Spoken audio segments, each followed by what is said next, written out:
नमस्कार, तुम्ही ऐकताय MGM 90.8 FM. साथ है तो बात है. MGM 90.8 FM सामाजिक न्याय व सबलीकरण मंत्रालय आणि कम्युनिटी रेडिओ असोसिएशन यांच्या संयोगाने आयोजित रेडिओ प्रकल्प ध्यास अव्ययचा सन्मान ज्येष्ठांचा या कार्यक्रमातील आज आपण 18वा भाग ऐकणार आहोत. नमस्कार श्रोते हो. देशभरातून 200 सामुदायिक रेडिओ, 10 भाषा आणि अनेक बोलीभाषांमध्ये हा कार्यक्रम ऐकणाऱ्या सर्व श्रोत्यांना आता 17 भागांनंतर आपल्या कार्यक्रमाची चांगलीच ओळख झालेली आहे. सामाजिक न्याय आणि सक्षमीकरण मंत्रालयाच्या योजना आपल्या देशामधल्या ज्येष्ठ नागरिकांचं आयुष्य सुकर करण्यासाठी, सुलभ होण्यासाठी प्रयत्न करत आहेत. ज्येष्ठांना सन्मानाने जगता यावं यासाठीचं हे एक महत्त्वाचं पाऊल आहे. हो, कारण आपल्या देशामध्ये ज्येष्ठ नागरिक हे आपल्या देशाचा अभिमान आहेत. बरोबर? हो, अगदी बरोबर. म्हणूनच आजोबा, या ज्येष्ठ नागरिकांसाठीच्या योजनांची एकदा उजळणी करूया का? हो हो, बिलकुल बिलकुल. अरे, आपल्या सर्व श्रोत्यांना सुद्धा आठवण होईल की. अगदी. तर पहिली योजना, वरिष्ठ नागरिकांसाठी एकीकृत कार्यक्रम. या योजनेच्या माध्यमातून वरिष्ठ नागरिकांसाठी चालवल्या जाणाऱ्या वृद्धाश्रमांना, देखभाल गृहांना व्यवस्थापनासाठी अनुदान दिलं जातं. त्याचबरोबर NGOजना सुद्धा अनुदान दिलं जातं. दुसरी आहे आपली राष्ट्रीय हेल्पलाईन 14567. यावर कॉल करून ज्येष्ठ नागरिक कायदेशीर बाबतीत, मानसिक किंवा भावनिक बाबतीत आणि वेगवेगळ्या योजनांची माहिती मिळवण्यासाठी नक्कीच मदत मिळवू शकतात. मार्गदर्शन सुद्धा मिळवू शकतात. तिसरी आहे जेरिएट्रिक केअर गिव्हर्स ट्रेनिंग. वृद्धांची काळजी घेऊ शकणाऱ्यांची मागणी सध्या वाढतेय, पण ही काळजी घेऊ शकणाऱ्या देखभालकर्त्यांची संख्या मात्र कमी आहे. हे अंतर मिटवण्यासाठीची ही योजना. जास्तीत जास्त देखभालकर्ते तयार व्हावेत यासाठी या योजनेच्या अंतर्गत प्रशिक्षण दिलं जात आहे. चौथी योजना आहे says, senior care ageing growth engine. या माध्यमातून देशभरातल्या वरिष्ठ नागरिकांची दैनंदिन कामं आता सोपी होणार आहेत. केंद्र सरकारनं या दिशेनं महत्त्वाचं पाऊल उचललं आहे. ज्येष्ठ नागरिकांसाठी जे स्टार्टअप्स नवीन सेवा देणारे आहेत किंवा नवीन उत्पादन निर्माण करणारे आहेत, अशांना अनुदान देणारी ही योजना आहे. त्यानंतर आहे राष्ट्रीय वयोश्री योजना. BPL श्रेणीमध्ये येणाऱ्या सगळ्याच वरिष्ठ नागरिकांना शारीरिक सहाय्यता आणि सहाय्यक उपकरणं प्रदान करणारी ही योजना आहे.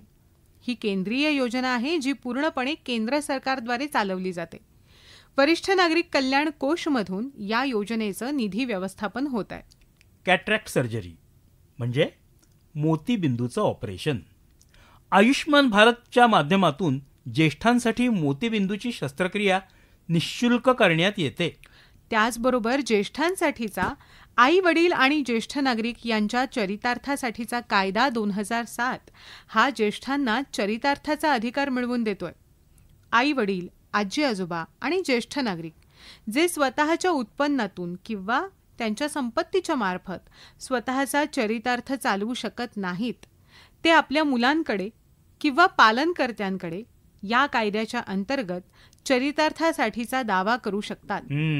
यामध्ये जैविक, दत्तक आणि सावत्र आई वडील यांचा सुद्धा समावेश होतो.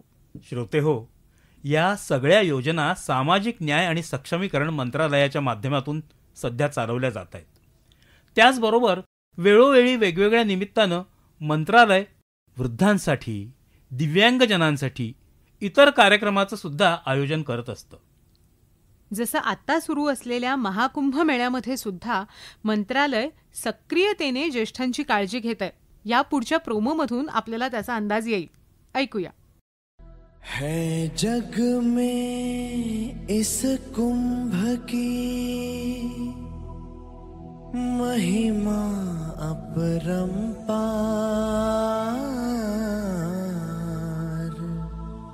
डुबकी लगाइए आइए. 12 वर्ष में होने वाले महाकुंभ मेले में जाने का मन किसका नहीं होता, और जीवन के इस पहर में महाकुंभ एक अवसर भी है आध्यात्म और भक्ति का. प्रयागराज में 13 से 26 जनवरी 2025 में होने वाले महाकुंभ में सामाजिक न्याय और अधिकारिता मंत्रालय आप सभी बुजुर्गों के मेले में सम्मिलित होने को आसान और सुविधाजनक बना रहा है।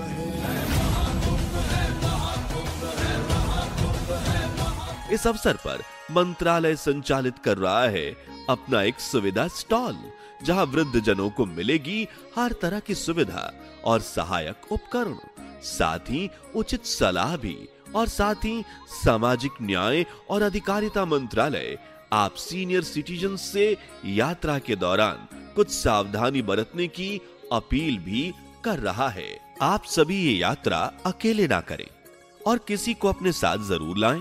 ज्यादा भीड़ भाड़ में सावधानी बरतें और भीड़ से बचें। घबराएं नहीं, धैर्य बनाए रखें।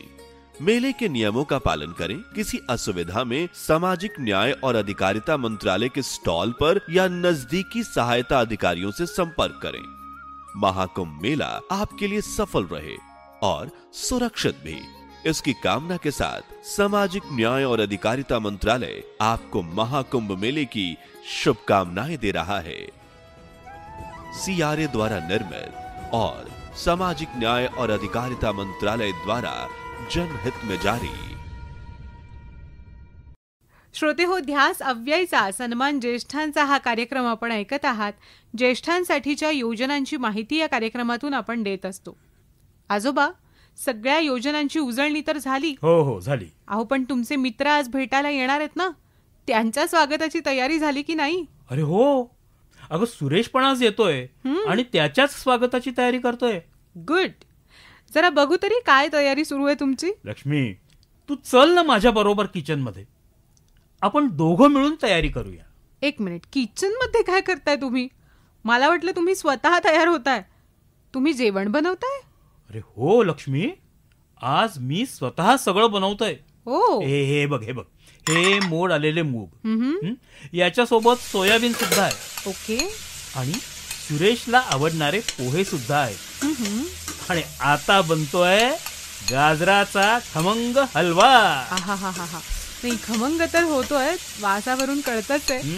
पण म्हणजे एकदम सगळा पौष्टिक नाश्ता वगैरे बनतोय.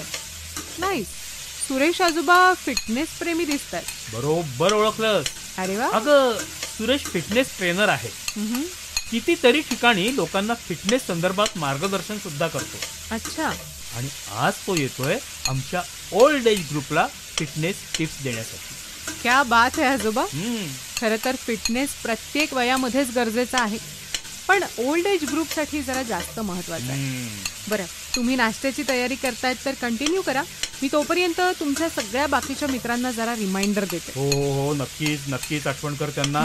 आणि हे सुद्धा सांग की नाश्ता करायला इथंच यायचंय आपल्याकडे. बिलकुल, तेही सांगते.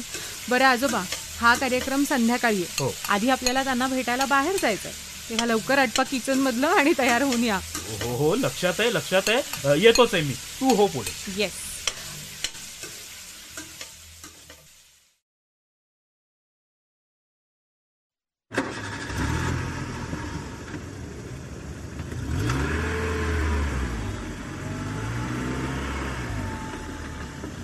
आजोबा, जरा जाता जाता आणखीन काही गोष्टी करायच्या का? हा, बोला.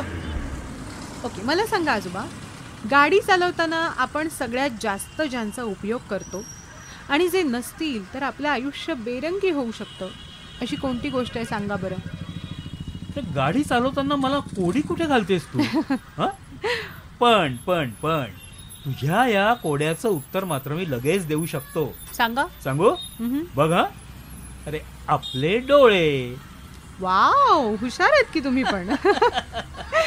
बरं, पण हे कोडं घालण्याचं कारण हे की तुम्ही सुद्धा आता डोळ्यांची काळजी घेणं जास्त गरजेचं आहे. हो लक्ष्मी, अगं वृद्धावस्थेमध्ये सगळ्यात जास्त जर कुठली तक्रार होत असेल तर ती मोतीबिंदूची. आपण बरेचदा मोतीबिंदूची शस्त्रक्रिया सरकारतर्फे होते हे सांगितलं. तू याबद्दल काही सविस्तर सांगू शकशील का? म्हणजे अटल वयो अभ्युदय योजनेच्या अंतर्गत या मोतीबिंदूच्या शस्त्रक्रियेसाठी नेमकी काय तरतूद आहे? आजोबा, हा प्रश्न तर अगदी महत्त्वाचा केलाय तुम्ही. सरकारने अटल वयो अभ्युदय योजनेच्या अंतर्गत मोतीबिंदूंच्या शस्त्रक्रियेसाठी सुद्धा योजना बनवली आहे. या संदर्भात ना एक कार्यक्रम आपल्याच रेडिओ केंद्रावरून प्रसारित झाला होता. बर, मला वाटतं तो माझ्याकडे आहे सुद्धा. मी तो इथेच गाडीमध्ये लावू का? लाव ना, लाव जरूर. म्हणजे काय आहे, गाडी चालवताना जास्त गप्पा मारू नये असं म्हणतात हो. तर आपण छान प्रवासही करूया आणि दोघे तो कार्यक्रमही ऐकूया. सगळ्या प्रश्नांची उत्तरं कदाचित त्याच्यामध्ये मिळू शकतात. नक्कीच नक्कीच मिळेल. चालेल चालेल, लाव.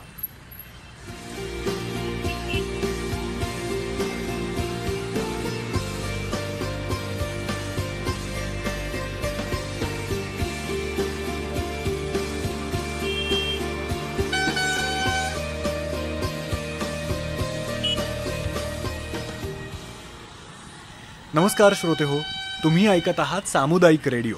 तुम्हा सगळ्यांचं मनापासून स्वागत आहे आजच्या या विशेष कार्यक्रमामध्ये, ज्या कार्यक्रमात आज आपण एका अतिशय महत्त्वपूर्ण स्वास्थ्य योजनेच्या संदर्भात माहिती घेणार आहोत. आता ही योजना अशी आहे की जी ज्येष्ठांच्या आयुष्यामध्ये प्रकाश घेऊन येणार आहे. आयुष्यमान भारत योजनेच्या अंतर्गत जो आरोग्य विमा केला जातो ना, त्यामध्ये मोतीबिंदूची मोफत शस्त्रक्रिया सुद्धा समाविष्ट आहे. मोतीबिंदू, ज्याला आपण कॅटरॅक्ट म्हणतो, ही ज्येष्ठांना सतावणारी एक खूप मोठी समस्या आहे. पण आता मात्र या योजनेमुळे ज्येष्ठांना नक्कीच एक नवा प्रकाश मिळू शकणार आहे. मोतीबिंदू म्हणजे काय हे बऱ्याच लोकांना माहिती नसतं, म्हणून त्यांच्यासाठी म्हणून एकदा सांगतो की मोतीबिंदू म्हणजे आपल्या डोळ्यांच्या लेन्सेस, म्हणजे डोळ्यांची जी भिंग असतात ती अंधुक होतात. आणि जेव्हा डोळ्यांच्या लेन्सेसवरती काहीतरी थर जमा होतो तेव्हा आपली दृष्टी अंधुक होते, आपल्याला नीटसं दिसत नाही. ही समस्या विशेषतः ज्येष्ठ नागरिकांमध्ये सगळ्यात जास्त दिसते. या मोतीबिंदूमुळे ज्येष्ठ नागरिकांना आपली रोजची कामंसुद्धा करणं, म्हणजे वाचन करणं असेल किंवा टी व्ही बघणं असेल, मोबाईल बघणं असेल किंवा अगदी रस्त्यावरून चालणं असेल, ह्या रोजच्या कामांमध्ये अडचणी येत असतात. आता प्रश्न असा आहे की या मोतीबिंदूचा इलाज नेमका कसा बरं केला जातो? तर तुम्हाला सांगतो श्रोते हो, या मोतीबिंदूवरती एकच उपाय, तो म्हणजे शस्त्रक्रिया करून घेणं. आणि या मोतीबिंदूच्या शस्त्रक्रियेत अंधुक झालेली जी लेन्स असते ती बाजूला करून नवीन लेन्स त्या ठिकाणी बसवली जाते. ही एक खूप सोपी आणि अतिशय सुरक्षित अशी प्रक्रिया आहे. अहो, आजकाल तर खूप प्रभावी पद्धतीने ती केली जाते. आता मी मगाशी तुम्हाला जी योजना सांगितली, आयुष्मान भारत योजना, ती नेमकी काय आहे ते तुम्हाला आता सांगतो. आयुष्मान भारत योजना हिला जिल्हा प्रधानमंत्री जन आरोग्य योजना सुद्धा म्हटलं जातं. तुम्ही ती कदाचित ऐकली सुद्धा असेल. ही भारत सरकारची एक खूप महत्त्वाची स्वास्थ्य योजना आहे. या योजनेच्या अंतर्गत सरकार गरीब आणि वंचित वर्गातल्या लोकांना आरोग्याच्या सेवांची सुविधा देतं. या योजनेच्या अंतर्गत आत्तापर्यंत जवळजवळ 10 कोटी कुटुंबांना आरोग्य विम्याचा लाभ घेता येतोय. आणि याचा जास्त करून फायदा ना ज्येष्ठ नागरिकांनाच होतोय, कारण आयुष्यमान भारत योजनेच्या अंतर्गत मोतीबिंदूसारख्या गंभीर शस्त्रक्रियेचा इलाज सुद्धा मोफत केला जातो बरं का. आणि या शस्त्रक्रियेचा सगळा खर्च हा सरकार करतं. आपल्याला तिथे 1 रुपयाही द्यावा लागत नाही की भरावा लागत नाही. आणि श्रोते हो, देशभरातल्या सगळ्या सरकारी हॉस्पिटल्समध्ये किंवा नर्सिंग होम्समध्ये या योजनेच्या माध्यमातून मोतीबिंदूची शस्त्रक्रिया मोफत केली जाते. मग आता एवढ्या सगळ्या छान छान योजना असताना या योजनांचा लाभ आपण घ्यायला हवा. तर या योजनेचा लाभ आपण कसा घेऊ शकतो सांगतो. असे ज्येष्ठ नागरिक जे आहेत की ज्यांना मोतीबिंदूचं निदान झालेलं आहे, तर ते सगळे या योजनेचा लाभ घेऊ शकतात. पण यासाठी सगळ्यात महत्त्वाची पायरी आहे ती म्हणजे आयुष्यमान भारत योजनेच्या अंतर्गत आपलं नाव तिथे रजिस्टर असलं पाहिजे. आता जर का काही लोकांची रजिस्ट्रेशन नसतील तर आपल्या जवळच्या जनसेवा केंद्रामध्ये जाऊन तिथे तुम्ही ती माहिती घेऊ शकता आणि आपलं रजिस्ट्रेशनसुद्धा करून घेऊ शकता. आणि यानंतर तुम्हाला तुमच्या जवळपासच्या कोणत्याही सरकारी हॉस्पिटलमध्ये जाऊन आपल्या डोळ्यांची तपासणी करायची. आता तिथले डॉक्टर ही तपासणी करून त्याचा एक रिपोर्ट तयार करतात आणि तो आपल्याला देतात. आणि जर गरज असेल तर मोतीबिंदूचं ऑपरेशन करण्याचा नुसता सल्लाच नाही, तर तुम्हाला ऑपरेशनसुद्धा मोफत करून देतात. आता या शस्त्रक्रियेची जर का गरज पडली तर ह्या शस्त्रक्रियेची नेमकी प्रक्रिया काय आहे ती तुम्हाला माहिती असायला पाहिजे. आणि ही केल्यानंतर त्याचा नेमका आपल्या डोळ्यांना फायदा काय होतो हे सुद्धा मी आज तुम्हाला सांगणार आहे. हे जे मोतीबिंदूचं किंवा कॅटरॅक्टचं ऑपरेशन आहे, ही खूप सामान्य आणि सुरक्षित प्रक्रिया आहे. अजिबात घाबरायचं कारण नाही. आणि बहुतेकदा तर ही शस्त्रक्रिया ना लोकल ॲनेस्थेशिया देऊनच केली जाते. म्हणजे काय की शस्त्रक्रिया चालू असताना पेशंट पूर्णपणे शुद्धीवर असतो आणि आपल्या डोळ्यांवरती नेमकी काय शस्त्रक्रिया चालू आहे हे सुद्धा त्याला कळतं. आणि शिवाय ॲनेस्थेशिया असल्यामुळे त्याला डोळ्यांचं दुखणं सुद्धा जाणवत नाही. आणि एकदा हे ऑपरेशन झालं की मग ऑपरेशन झाल्यानंतर पेशंटनी काही दिवस पूर्ण आराम घेणं अत्यंत गरजेचं असतं. आणि मग काही दिवसांनी हळूहळू आपली दैनंदिन कामंसुद्धा पेशंट करू शकतात. अंधुक झालेली आपली दृष्टी या ऑपरेशननंतर पूर्ववत होणं ही या शस्त्रक्रियेची यशस्वी बाजू आहे. त्यामुळे असे ज्येष्ठ नागरिक असतील की ज्यांचं हे ऑपरेशन झालेलं आहे, तर अशी मंडळी आपली सगळी कामं सगळी कामं पूर्वीसारखीच करू शकतात. तर श्रोते हो, आयुष्मान भारत योजनेच्या अंतर्गत मोफत मोतीबिंदू शस्त्रक्रियेबद्दलची आपण आज माहिती घेतली. जर तुमच्याही कुटुंबामध्ये कोणी या समस्येतून जात असेल, कोणाला दिसण्यासाठी काही अडचणी येत असतील, तर या योजनेबद्दल त्यांना जरूर सांगा आणि या योजनेचा लाभसुद्धा त्यांना घ्यायला सांगा. तुम्ही ऐकत आहात सामुदायिक रेडिओ. अशाच नवनवीन माहितीसाठी रेडिओ ऐकत रहा. आपली काळजी घ्या, इतरांचीही काळजी घ्या आणि आपल्या डोळ्यांचीही काळजी घ्या आणि स्वस्थ रहा. नमस्कार.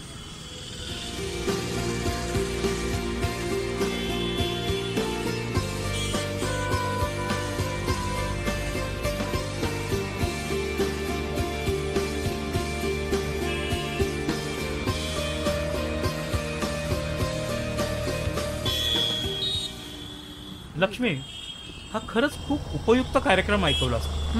आणि बघ, आपण आपल्या ठिकाणी पोहोचलो सुद्धा. येस. तर हा आला आमचा ओल्ड एज कट्टा. वा, सगळे जमलेत. हो मग. नाईस. तर माझ्या प्रिय मित्रांनो, हे आहेत mister Suresh, fit and fine. मग सुरेश, अरे आम्हाला आज काही मार्गदर्शन करणार आहेस ना? आम्हाला सुद्धा तुझ्यासारखं फिट राहायचंय. नमस्कार भरत. नमस्कार. सगळ्यांना नमस्कार. कसं आहे, भलेही आपलं वय आता जुनं झालं, पण आपल्याला मात्र कायम नवीन राहायचंय. आणि म्हणूनच महत्वाचं आहे योग्य आहार आणि पोषण, त्याचबरोबर योग आणि व्यायाम. काय बरोबर आहे ना? हो आजोबा, अगदी बरोबर सांगतात तुम्ही. भरत आजोबा सुद्धा नेहमी सांगतात की जर खाणं पिणं ठीक तर आयुष्य सुद्धा हिट. बिलकुल. जर आपण योग्य आहार घेतला, योग्य पोषण मिळवलं, तर कोणत्याही वयामध्ये आपण फिट आणि निरोगी राहू शकतो. तर मग आज मला माझ्या सगळ्या मित्रांना हे सांगायचंय की योग्य वेळेला योग्य आहार तुम्ही घेतला पाहिजे. भरपूर पालेभाज्या, योग्य मात्रेमध्ये प्रोटीन आणि लोहयुक्त आहार, त्याचबरोबर पोषक तत्वांचा समावेश आपल्या आहारामध्ये असायला हवा. जसा मी आज भरतला मेन्यू सांगितला ना, अगदी तसाच. बघा, मोड आलेले हिरवे मूग, सोयाबीन, पोहे आणि गाजरचा हलवा.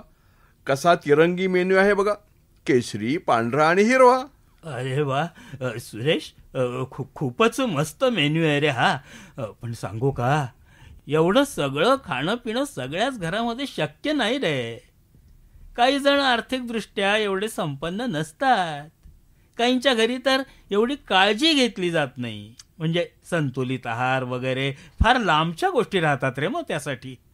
अहो आजोबा, त्यांच्यासाठी पोषण अभियान केंद्र आहेत, जी सामाजिक न्याय आणि सक्षमीकरण मंत्रालयाच्या द्वारे चालवली जातात. हो का? हो.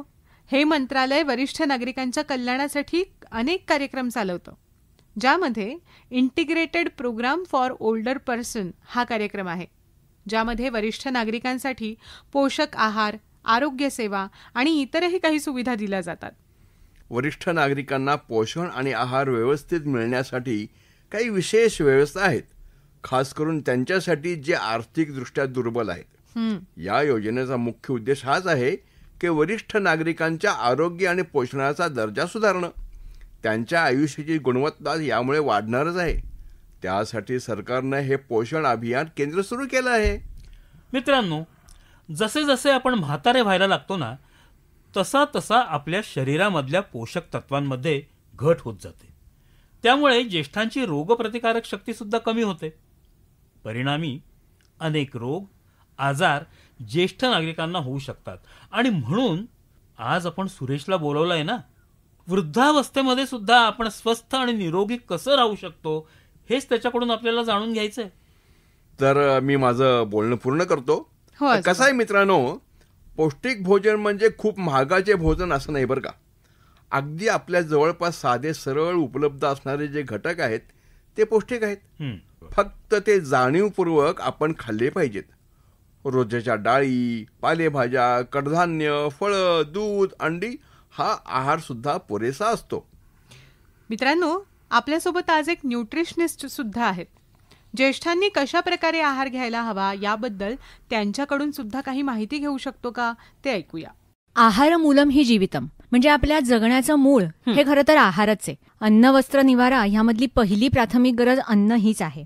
आणि माणसाच्या आयुष्याचे टप्पे जर आपण केले तर बाल्यावस्था, तारुण्यावस्था, प्रौढावस्था आणि वार्धक्यावस्था ह्या 4 अवस्था आहेत. पण वार्धक्यावस्थेमध्ये मात्र मेटाबॉलिझम स्लो झालेलं असतं. चयापचयाचा वेग हा मंदावलेला असतो आणि त्यामुळे आहारात ठराविक बदल नक्की करावे लागतात. तसे जर केले तर आपण ना सगळं चमचमीत खाण्याचा आनंद पण घेऊ शकतो आणि निरोगी पण राहू शकतो. वार्धक्यावस्थेमध्ये वातदोषाचं प्राबल्य शरीरामध्ये अधिक असतं. तुम्ही झीज म्हणा किंवा वातदोष म्हणा, अर्थ तोच की शरीर थोडं उतारायला लागलेलं असतं. त्यामुळे ह्यावेळेस जीवनसत्व, क्षार ह्याचा अधिक विचार करावा लागतो. कारण जीवनसत्व, क्षार मिळत आहेत म्हणून आपल्याला थोड्या जड असणाऱ्या गोष्टी खायचा प्रयत्न केला तर त्याचा त्रास होऊ शकतो. संतुलित आहार हा सगळ्यांनाच हवा, बाल्यावस्थेपासून वृद्धावस्थेपर्यंत. फक्त थोडं सिलेक्टिव्ह राहूया. कसं ते बघूयात बरं. की वार्धक्यामध्ये वातदोष असतो म्हणजे वाताला समान असणारे पदार्थ आपण खाल्ले तर नक्कीच वातदोष वाढणार आहे आणि वार्धक्यामध्ये वातदोषाने होणारी दुखणी, खुपणी हे आजार वाढणार. मग आपण काय करायला हवं? प्रोटीन्स तर हवेत. डाळी, कडधान्य ह्यांच्यामध्ये प्रोटीन्स आहेत. पण मूग ह्या कडधान्यामध्ये वाताचं प्रमाण कमी आहे. बरोबर. मग आपण हरभरा, चणा, पावटा हे पदार्थ 15 दिवसातनं एकदा, पण मूग मात्र आठवड्यातनं 2दा.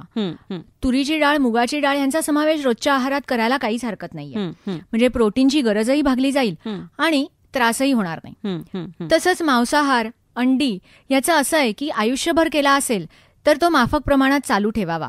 पण वार्धक्यावस्थेत प्रोटीन आवश्यक आहे, बी विटामिनला गरज आहे म्हणून नव्याने त्याची सुरुवात मात्र करताना 10 वेळा विचार करायला हवा. तो शरीराला एक प्रकारचा शॉकच आहे. त्याचप्रमाणे गोष्ट पालेभाज्यांची आहे. रोज पालेभाज्या खापासनं दिवसात 2 वेळा पालेभाज्या खापर्यंत. पण आपण असं म्हणूयात की आपल्याला बहुदुधी, आखूड शेंगी असं बघायचंय. मग पालेभाज्यांच्या मध्ये सेल्युलोज आहेत, त्याप्रमाणे फळभाज्यांच्या मध्ये सुद्धा आहेत. माफक प्रमाणात कोशिंबिरी खाल्ल्या तर त्यात सुद्धा आहेत. आपण रिफाईंड फ्लोअर किंवा मैद्याचा वापर फार माफक करतो. त्यामुळे आपण जी काय पोळी, ज्वारीची भाकरी खातो त्यातनं सुद्धा ही गरज काही प्रमाणात भागत असते. म्हणून पालेभाजी जड आहे, वातूळ आहे, त्यामुळे तिचा समावेश आठवड्यात एकदा किंवा माफक असावा. आणि बाकी फळभाज्या, शिजलेलं अन्न हे अधिक प्रमाणात घ्यावं. कारण अधिक कच्चं हे सुद्धा वार्धक्यावस्थेत पचतच असं नाही. त्यामुळे थोडंसं शिजवलेलं अन्न आहारामध्ये नेहमी असावं. डाळी, कडधान्यांच्या बद्दल जसं आपण बोललो तसं काही कल्पनांप्रमाणे अजिबातच तेल, तूप नको असं नक्कीच नसावं. फॅट सोल्युबल विटामिन्स ही पुरेशा प्रमाणात मिळायला हवी असतील तर तुपाचा आहारामध्ये समावेश असणं अत्यावश्यक आहे. पचनशक्ती ही वयानुसार कमकुवत होत असल्याने सोपा आहार घ्यायचा आहे, पण तो परिपूर्ण असायलाच हवा आणि त्यासाठी आपण सिलेक्टिव्ह राहायचंय. बरोबर. डॉक्टरांनी सांगितलेल्या सगळ्याच गोष्टी खूप चांगल्या आहेत. पण प्रश्न असा आहे की आर्थिकदृष्ट्या जे दुर्बल आहेत त्यांना खरोखर हा आहार शक्य होत नाही. आता आम्हाला तरी कुठल्या सुविधा माहीत नाही, तेव्हा आम्ही काय करायचं? बिलकुल, याची सुद्धा माहिती आपण देऊया. पण त्याआधी आपले काही ज्येष्ठ नागरिक या बैठकीला आले आहेत, ते त्यांच्या आहाराविषयी आपल्याला सांगतील. मी अशोक विष्णुपंत बेलापूरकर, वय वर्ष 82. आता आहार आणि विहार हे मूलभूत तत्व आहे शरीराची. मी पहिल्यापासून म्हणजे जन्मापासूनच माझ्या आईच्या पोटात होतो तेव्हापासूनच शाकाहारी माणूस आहे. शाकाहारी जीवन जगण्याचं फार फार मोठं फायदे आहे चांगले. माझ्या रोजच्या आहार विहार म्हणलं तर मला रोज पालेभाजी लागते. पालेभाजी, बाजरीची भाकर, ज्वारीची भाकर वगैरे हे अन्नपदार्थ मला रोज लागतात.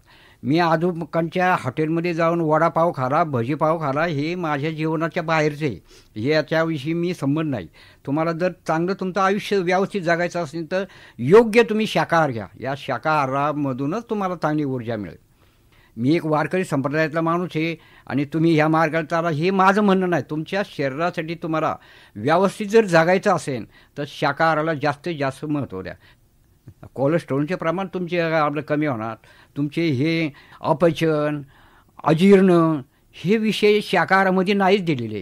हे देवादिकापासून मोठ्या साधू संतापासून शाकाहारीवर फार त्यांनी महत्त्व पटवून सांगितलेले आणि हा शाकाहार माणसाच्या जीवनाला फार चांगला आहे. रोज तुम्ही पालेभाज्या खा, 2 टायमाला तुम्ही दूध प्या, दुधातून तुम्हाला ऊर्जा मिळेल, पालेभाज्यातून ऊर्जा मिळेल आणि तुमचं जीवन जर सकस जीवन जगायचं असेल तर पालेभाज्याशिवाय पर्यायच नाही. काय ह्या निमित्ताने मला एक तुमच्यापर्यंत एक संदेश पाठवायचा आणि तुम्हाला जर 100 वर्ष आयुष्य जगायचं असेल तर तुम्ही शाकाहारीमध्ये या. मी तुमचं लाख धन्यवाद तुम्हाला देतो. तर मित्रांनो, आता आपण हा बाईट ऐकल्यानंतर समजू शकतो की कशा प्रकारे आपल्याला आहार आपला संतुलित ठेवता येईल. आता तुमचा जो मुद्दा आहे की आर्थिकरित्या दुर्बल असणाऱ्या माणसाने काय करायचं बरं, तर जसं आपल्याला माहिती आहे की सामाजिक न्याय आणि सक्षमीकरण मंत्रालय वरिष्ठ नागरिकांच्या कल्याणासाठी वेगवेगळ्या योजना आणि कार्यक्रम चालवतं. त्यामधला एक आहे integrated program for older person. वरिष्ठ नागरिकांना पौष्टिक आहार, आरोग्य सेवा आणि इतर सुविधा प्रदान करण्यासाठी हा कार्यक्रम तयार केलाय. यामध्ये वरिष्ठ नागरिकांच्या पोषणाच्या आणि आहाराच्या गरजा पूर्ण करण्यासाठी काही विशेष व्यवस्था सुद्धा केली गेली आहे. विशेष करून ग्रामीण क्षेत्रात जिथे वरिष्ठांचा पोषण स्तर खूपच खालावलेला बघायला मिळतो, तिथे ही कमी भरून काढण्यासाठी हे पोषण अभियान चालवलं जातं. अच्छा. काही निरीक्षणातून असं समजलंय की कमी पोषण मिळाल्यामुळे ज्येष्ठ नागरिकांची रोगप्रतिकारक शक्ती सुद्धा कमी होते. अशा नागरिकांना प्रत्येक दिवशी पौष्टिक आहार प्रदान करणं हा या पोषण अभियानाचा मुख्य उद्देश आहे. बरोबर. तर मित्रांनो, लक्ष्मीनं अगदी बरोबर सांगितलंय. या व्यतिरिक्त पोषण अभियानाच्या अंतर्गत पौष्टिक आणि संतुलित खाद्यपदार्थ सुद्धा दिले जातात. त्याचबरोबर प्रादेशिक भाज्या, फळं आणि दूध, अंडी, डाळी, कडधान्य या सर्वच तत्वांचा समावेश असलेला आहार ज्येष्ठ नागरिकांना दिला जातो, जेणेकरून ते स्वस्थ राहतील आणि त्यांना पौष्टिक आहार मिळेल. या योजनेच्या अंतर्गत जे जेवण बनवलं जातं त्यामध्ये जवळपासच उपलब्ध असणाऱ्या सगळ्या पौष्टिक सामग्रीचा उपयोग केलेला असतो, जेणेकरून ज्येष्ठांना दुपारच्या वेळी गरमागरम भोजन मिळू शकतं.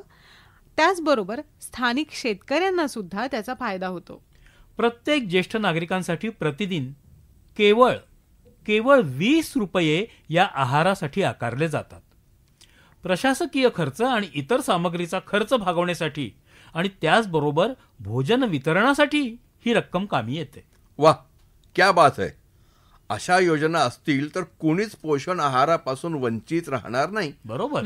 आणि सगळे ज्येष्ठ नागरिक त्यांच्या आयुष्याची सेकंड इनिंग अगदी फ्रंट फुटवरती खेळू शकतील, नाही का? अरे, जेव्हा शरीर असेल फिट तेव्हा म्हातारपण होईल हिट. तेव्हा माझ्या सगळ्या ज्येष्ठ मित्रांनो आणि मैत्रिणींनो, पौष्टिक आहार घ्या, फिट रहा आणि सुपरहिट जगा. वा वा वा वा. मग आज ओल्ड एज कट्ट्यावरती एकदम पौष्टिक गप्पा झालेल्या आहेत आणि या गप्पा मारून मला असं वाटतं की तुम्हा सगळ्यांना भूक सुद्धा लागली असेल. घरी नाश्ता तयार आहे, तिरंगी नाश्ता सगळ्यांची वाट पाहतोय. निघायचं का मग? हो, निघूया ना. चला चला चला. श्रोते हो, आम्ही तर चाललो आहोत पौष्टिक आहार घ्यायला. तुम्ही सुद्धा सर्वजण सकस आहार घ्या, स्वस्थ राहा आणि आनंदी राहा. लवकरच भेटूया ध्यास अव्ययचा सन्मान ज्येष्ठांचा या आपल्या विशेष कार्यक्रमाच्या पुढच्या भागात. तोपर्यंत मी लक्ष्मी, माझ्याबरोबर भरत आजोबा आणि आज सुरेश आजोबा सुद्धा, आम्ही तिघेही तुमचा इथेच निरोप घेणार आहोत. नमस्कार.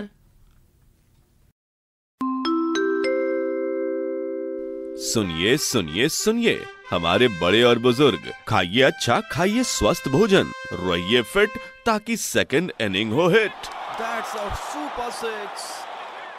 बात तो सही है, पर हमारे ऐसे बुजुर्गों का क्या जो हैं आर्थिक रूप से कमजोर, जिनसे है पोषण बड़ी दूर।